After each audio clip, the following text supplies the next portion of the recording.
Hello, my name is Mike Davis Marks, and I'm the managing editor of the Veteran.uk and a co-founder and director of Veteran Force. Both those organisations are looking at the extraordinary skills that veterans can offer both employers and society at large. And we set up this Veteran Voice podcast series in order to talk to them about what they've got up to after their military service, and also about what they learnt from their military skills, taking them forwards. I'm currently seated in the old reading room at the Victory Services Club, where we are about to listen to Carol Betteridge, Joe Giordano and Paul Matson. All of you got fascinating stories to hear. So without further ado, roll on. Today I'm delighted to be joined by Carol Betteridge, who spent 26 as a nursing officer in the Queen's Alexandra Royal Naval Reserve and has got a tale to tell. Carol, welcome. Thank you. It's an honour to be here. It's a pleasure to have you here. What led to originally the decision to become a nurse? Yeah, it sort of popped out of nowhere, really. I was working with some disabled people as a volunteer, as a teenager. Never really thought about nursing, but I think working with those people and really getting something out of supporting others, helping others, really led me down that path of wanting to move into a nursing career. Choosing to work with disabled people as a teenager is a big thing, isn't it? How did you get into that? Yeah, I think it was my parents. They're really caring people, always looking to help others. I think it's maybe the way you're brought up and the values that you have. It sort of leads you in that direction. And I wanted to do something outside of being at school, outside of doing the regular thing, and that's where it led me. What a fantastic attitude to have. So tell us then where that led to in terms of nursing. So I went in and did my registered general nurse training, which is about 3 years. And then as part of that, you're able to specialise, and I specialised as an operating theatre nurse. I really enjoyed being in that environment. I enjoyed the technicality of it, the different experiences that gave me rather than working on a ward. And I think everybody, as part of their training, decides what it is their specialism, what it is they really enjoy, whether that's children's nursing or elderly nursing. So that's where that led me, operating theatres. I loved it. And that, of course, that decision will come back to, be a part of your naval nursing life much later on. Yeah. Operating theatres in terms of planned surgery or A&E? So both. So planned surgery and what we would call trauma surgery. So people that come through A&E and need that emergency treatment. But basically, I think my ultimate specialist was plastic surgery. So helping people that had been injured, really just find the right surgeon at the right time for the right possible care to make sure they recovered quickly. Oh, wow, that's fantastic. Whereabouts was this? Geographically, where are we talking about? So Northamptonshire. Okay. So the furthest point from the sea in the UK, I think that is. Okay, well, that sort of naturally brings in the next question, which is, I know that you spent 10 years as a registered general nurse. Yes. In operating theatres, but then you chose to join the Queen Alexandra Royal Naval Nursing Service, or QARNS for short. Where did that come from then? So I really enjoyed my work. I enjoyed what I did, but I think I was seeking a bit more of a challenge, and I didn't know how to use my nursing qualification and experience in doing that. My boss at the time was in the Naval Reserve, and she prompted me and said, why don't you go to one of the naval hospitals, do an acquaint and just see what you think about that, see how you feel about using your experience there. And that's what I did. And as soon as I got there, I knew that's where I needed to be. Which naval nursing hospital? So it was Royal Naval Hospital Stonehouse, which down in Plymouth, yes. Is not open anymore, as the hospitals aren't. So it was just it felt a really natural progression for me to move from one to the other. So as soon as you got there, you knew this is what I wanted to do. Yeah. And Stonehouse was also a Royal Marine Barracks at the time. That's right, yes. And I happen to know, a little birdie tells me that you're married to a former Royal Marine. Is that where you met? No, absolutely not. That came much further in my career. Okay. When I was less wise than I was then. Well, we'll cut that bit out if you want to. Yes, shall we? Okay, so what did you have to do? You were already qualified Yes. as Registered General Nurse. What did the Navy want you to do in order to become a corn? Yes, there's a bit of a story around that, really. So I expressed my opinion to my parents that I wanted to join the Royal Navy. I thought that was, where I should be. They weren't very happy with that at all. They felt I would be much safer at home. But as part of my sort of acquaint, they said, well, don't worry, as a nurse you won't go anywhere or do anything. You'll just be based in the UK in the naval hospitals. And as part of that training, we go, like everybody else that joins the Navy, to the Royal Naval College at Dartmouth, where you do a course there that knives and forks and mess dinners and lots of running and training, lots of navigation, which I'd never done before, never been on board a ship. And unfortunately for my parents, I then deployed directly from Dartmouth, the parade ground, on board RFA Argus, out to Op Granby, which was the first part of the Iraq War. They never forgave me. I hope they have. They have, yes, of course they did. Yeah, I'm sure they're very, very, very proud of you. Yes, they were, absolutely. Okay, I used to be a director of recruiting, and we never tell people that they won't go anywhere in harm's way because you never know. I think they were short of nurses at the time. Actually, that was the way they did it. So RFA Argus, you said, yes, which was set up as a field hospital, effectively afloat. So it was a helicopter training ship. So there was nothing on board that looked anything like a hospital. So they basically put porta cabins in the hold and gave us some plastic baskets and all of the medical equipment we thought they might need at the time. And we unpacked it all and had to really build the hospital from scratch. It didn't exist at that time. Sounds a bit like Operation Nightingale as well. Absolutely, yeah. It was basically using all the skills that you had to put things in cupboard and make sure they're in the right place. And did you have much throughput during Granby, during your time out in deployed? I'm pleased to say not as much as we thought we would. Yeah. Basically, people that were injured at sea, lots of Iraqi civilians, but not as many of our own forces, which I'm really pleased to say. And how long did you spend on board Argus then? So 7 months on board. And then where next? And then back to Portsmouth then. Spent some time in Portsmouth and then from there out in Gibraltar, where I did meet my husband. You've had some nice deployments. I mean, I'm not saying the Granby was a nice deployment, but you had some interesting deployments. And Gibraltar's a nice place to be based. It is a nice place to be based, but then because of the experiences that I'd had, came back to the UK and did the more challenging ones like Arctic survival in Norway, Iraq, Oman, Denmark, those places, and deployed with the Royal Marines in doing that. So went from being on board a ship where I never thought I'd go to actually deploying on land, which is never where I thought I'd go. No. So very varied experience, but really rewarding. We'll come to Afghanistan and Camp Bastion later, but during those sort of formative years in your time as a nursing officer, what were the high points, what were the low points? I think the high points is always doing things that other people might not have done. Females hadn't deployed with the Royal Marines since the Second World War, so actually being out there and proving our worth, really showing that it's important for the guys and girls on the ground to know they've got a really highly trained medical support behind them if they needed that. I think that was really rewarding to be able to do that and prove our worth, because you have to do that. Yeah, and by that stage you secured yourself a Royal Marine boyfriend. Yes. Which probably helped or hindered, I don't know which. I'm not quite sure, and I'm not going to say on film which one that was. You also got to know sort of the Royal Marines' strange habits, like carrying women's clothing with them in their rucksacks. Just in case they needed anything, cocktail party. I must point out I'm a big fan of the Royal Marines, as you probably know anyway. Yeah. Okay, so any of the low points during that early points? Yeah, I mean, I think it's always seeing anybody that's injured or ill. It's really difficult to manage. And I think whatever anybody says, being away from home for a long time, from your family, that's challenging as well. And I think that's where it's really important to look after each other.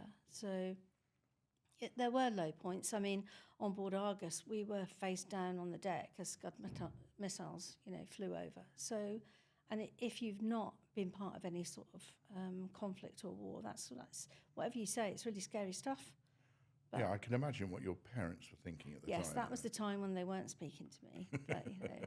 But you're always well trained to do that. That's the important thing. Even as a nurse, it's important that you are honed in military skills as well as your nursing skills. Of course. Okay, so so that was what that was 90. When was that? 1991. Yeah, that was directly after you joined. Yes, yeah. literally. But you spent 26 years, so we've got a few years to get through in terms of your career. What happened after Gibraltar, and then you talked about Norway and the phrase. Do you spend a lot of time then up in Norway and Scotland and places like that? Yeah, different places around the world, trying to train to deliver medical care in different environments. Really important to do that. So because that's where the troops on the ground would be. So opening packets and looking after clinical equipment in the sand, it's just as difficult to do that in the snow. So we need to be able to do that. So lots of different exercises and deployments. I was in Plymouth, then I moved to Portsmouth, went back to Gibraltar. So lots of different things going on there. Okay. You also saw probably during your career the closure of the naval hospitals as we sort of accumulated into a single hospital, and then that got replaced. So that must have been quite interesting times. Yeah, really interesting times. But I think, what we need to remind ourselves is that we always need to be able to provide the best possible care. And I think because there wasn't as much throughput in the naval hospitals, it was the best thing to do to go into civilian hospitals where, there was really specialist training. There was lots of trauma coming through because that made sure we maintained our skills. Yeah, I was always told that actually, as a military medic, you were used to using a demographic of young men and women, and therefore and often sports injuries. Yes, exactly. Before we got involved in heavy fighting, so you didn't get some of the many other ills that the general population gets, and you needed that experience. Yeah. Okay. So tell us about. I know that you ended up in Afghanistan, running the main hospital in Camp Bastion. So tell us how that all came about, and give us a feel for what it was like. Deployed for seven months, were you? Yes. Yeah. Out in Helmand Province. Yeah. So when I left, when the hospitals closed, I went to PGHQ, Permanent Joint Headquarters at Northwood, and also the Joint Force Command, working there. And I think because of that experience and the experience I've had in my deployments before, I was really honoured to be selected to be the commanding officer at the hospital. Amazing people that I worked with. So 4 nations, so the UK, the US, Danes and Estonians, civilians, reserves, so a whole group of people from all different backgrounds. How big was the ship's company as such? About 150. Okay. Yeah, as well as the medical teams that deployed on the ground to the FOBs as well. And you were the first nurse to take command of that, weren't you? I was, yes. So previously, the nurse, or if there was a nursing officer, they fell under the command of the medical group. But this was the first time that the command of the hospital fell to a nurse solely. That's quite an accolade, isn't it? I think so, yeah. But I think the important thing always to say is about the team. It was an honour to lead a team, but it's the team that delivered really world-class trauma care to those that needed it. That is so typical of the military mindset, actually. Not about me, it's about the team. Absolutely is. What about some of the high points, some of the low points during that time out in Afghanistan? I think, for me, the high point was bringing all those people together from different backgrounds and really them showing what a cohesive team they were. I mean, they hit the ground running. Some of them, they'd never met each other, some of them, apart from pre-deployment training before they went. And yet they were a cohesive team, and they really did deliver top-class trauma care to, maybe some of their colleagues, the young men and women that were injured on the ground. To see them do that was absolutely the most rewarding thing I've ever done. I mean, one can't begin to imagine the trauma that's involved in all of this. Of course, you being an NHS operating nurse from the get-go probably gave you a little bit of resilience, but it's still pretty tough on you. How did you cope with those tough periods? I think for me, the way I coped with that is that it was important to me that I looked after the team. So you always need to care for the carers. It sounds a bit corny, I suppose, in a way, but if you don't look after the team, they can't deliver. And so my focus really was on them, making sure that they were safe, they were well trained, and that they had the resilience to deliver the traumatic things that they saw. Yeah. Okay, so where was that in your naval career? That presumably was about 2/3 the way through? Yes, yeah. Let's go towards the end of your... When did you decide to leave the Navy, leave the nursing service? I think, unfortunately, in the nursing service, you have an age limit. So at 55, you have to leave, whether you really want to or not. But I think when you've commanded in an operational environment like that, it's really difficult to follow that with another job. I was lucky enough, I went back to the Royal Centre of Defence Medicine in Birmingham, and that was the hospital that saw the casualties coming back from Afghanistan. Right. So that was just as challenging, because then you're dealing with families, you know, that are meeting their loved one for the first time in that really traumatic environment. So I was able to support them. That was great. And then from there, I was appointed as Assistant Chief Defence Staff's Chief of Staff, or Chief of Stuff, as I used to call it, because you have to be good at everything. And that was great because I learned different things. But then that was the end of my career, and I think it was the right time. I'd done all the things I'd wanted to do and gained so much from it. Yeah, I mean, people say that you know when it's the right time to go. Yeah, you know, and yeah. But it sounds like, I mean, 26 amazing years there. Yes, absolutely, absolutely. Not forgetting the 10 before that, you know, it was in the NHS. Yeah. So if you've reached that sort of Rubicon of you know, deciding to leave, or maybe you had to leave because you got to that point, what were your thoughts about what you wanted to do next? Did you know what you wanted to do next? I mean, nursing's an obvious thing, but... Yeah, I think Afghanistan sort of moulded that for me, because seeing the young men and women that are in the armed forces that are injured like that, whose careers are ending, not through choice, but because of what's happened to them. I think what I really wanted to do was make sure they were looked after when they left service. I had a sort of thought that that was the sort of thing that I wanted to do. And luckily enough, I had some contact with David Richmond, who was director of Help for Heroes at the time, and he had actually been our model patient as part of our training for Afghanistan. So you looked after him, or your team looked after him? I didn't look after him, but he came and spoke to us before we deployed to say, as a patient, this is what I felt and this is what I had to deal with.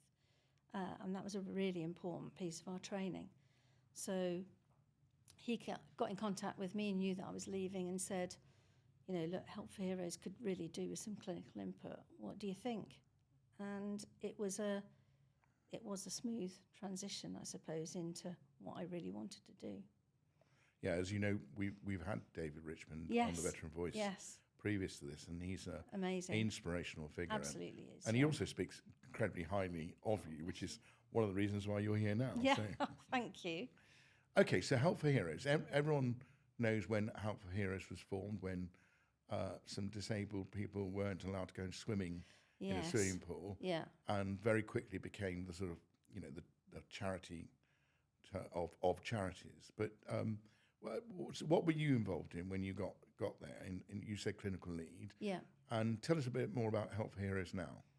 So, so when I joined, there wasn't really any clinical input as such. They were really looking to people externally. So it was great to be able to offer that in-house. I mean, we don't do care, we do advice and support through the clinical team. Right. And when I started there, it was just me.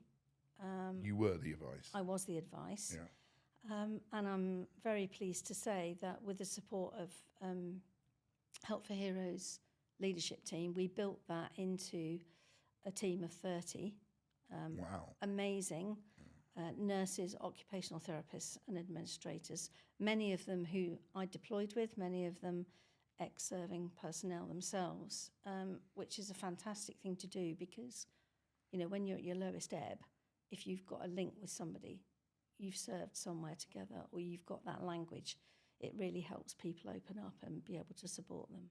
I'm sure it does. And that's probably one of the more unsung parts of what Health for Heroes does, isn't it? Yeah, I think so. I think that and, the psychological support through hidden wounds. There's a fantastic case management team that navigates people through that service. And then I think more recently, a community development team that helps people understand that just because they've left the armed forces, they're still part of a community, but it's the community where they live. So Health for Heroes is still achieving a huge amount now. Yeah, and developing and learning like I think all charities do. And, we started with recovery centres where veterans came to those centres for the support they needed. But actually, at the time, it was probably the right thing to do to help people recover together. But now they're not coming back from conflict. I think we need to take recovery to the veterans in their community, not the other way around. Okay. And how long did you spend at Health for Heroes? So I was there 10.5 years. Okay. That's why I keep saying we. I'm not out of it yet. Okay. And I know that you have recently moved on and a new chapter beckons. Tell us about what the future holds for you. Yes, I don't know yet. It's like transitioning again. Okay. It's like saying, I think like with many things, you know when it's the right thing to do, but you also know when it's the right thing to seek a different challenge. And I think it's just reminding people to have the confidence to do that when you know it's the right time again. Okay. Well, maybe people watching this podcast will say, she's exactly the person for us. You never know. Awesome. That'd be great. Thank you very much. That would be fantastic.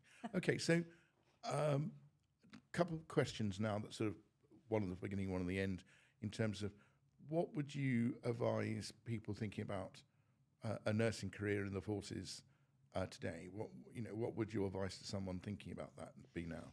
I think if I'm honest, I think if you gain your nursing qualification first, Yes. and you need that experience of life, like with any position, you need Yes. to experience what that looks like, develop your specialist skills, and then thinking about joining the armed forces is the best way to do it.